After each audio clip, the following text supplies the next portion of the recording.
The Washington Secretary of State's office says we will know in 2 to 3 weeks if the battle over Washington's new millionaires tax heads to the November ballot. The Secretary of State received signatures for an initiative to repeal it, but they need to verify it. 309,000 were required, and on Thursday, more than 511,000 were turned in. That's the fourth highest number of signatures ever gathered for an initiative in Washington. Leading the charge on this ballot initiative is conservative group Let's Go Washington. Brian Haywood is the founder and face of the group. He says it's called a millionaires tax, but he believes it will open the door to a universal income tax and through the process drive away business investment. Fox 13's Hannah Kim spoke with Haywood shortly before the signatures were turned in, and here are portions of their conversation. The interest and the heat was so intense this time from both ends of the economic spectrum. It's been quite interesting.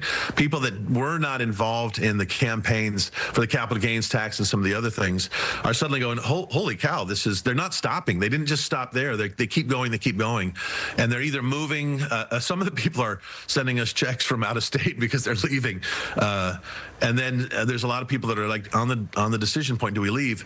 But there's a much bigger group of people that are just working day Washingtonians who are, their friends have moved to Idaho or to Montana, and they're really concerned. None of them believe, even for a second, that Washington that Olympia won't ultimately bring this tax down on their heads. We've gone from one of the most, I think we were like number one or number two in the most interesting place to start a new business, and now we've fallen to like 31st, and that will continue to happen. So we've got a budget that's gone under Gregoire from 30 billion now to over 80 billion. There's no amount of money they could take that would satisfy the greed that's coming out of Olympia. I mean, if they taxed everybody in the whole state 100%, I don't think it would be enough on how much they want to spend. And so I think that the answer in some ways back to people is, if you don't stop it, you're going to destroy the economy. Sure. Is the whole thing going to collapse? Maybe not for another 10 or 15 years, but is that where you want to live? Do you want to live in a place where there's no new jobs? I was talking to a Kubota dealership owner, and suddenly the orders have just stopped. Like, why? Is it just random that it just stopped right now? It's because everyone's afraid of investing any money in this state. And so it's going to hit farmers, it's going to hit restaurant people, it's going to hit car dealerships and tractor dealerships.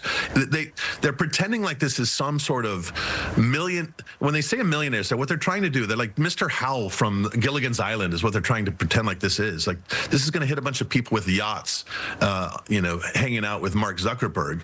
But the truth is, it's going to hit plumbers, electricians. It's going to hit farmers are going to get smashed by this because their values in their land. Well, that was Hannah Kim reporting. Now, while Let's Go Washington leads this charge against the income tax, other groups are coming to its defense. That includes the liberal group Invest in Washington. Now, they say repealing the tax will cause devastating effects to our state's budget and hurt children in Washington. Initiative 645 will blow a $13 billion hole in our state's budget, resulting in devastating cuts to education, healthcare, and human services. Our schools are already struggling with overcrowded classrooms, and middle-class families are feeling the impacts of the affordability crisis. I-645 would take money from our schools and send housing and health care costs skyrocketing. The group also points to a recent poll from the company GBAO showing 57% of voters are opposed to repealing the tax and only 38% support it.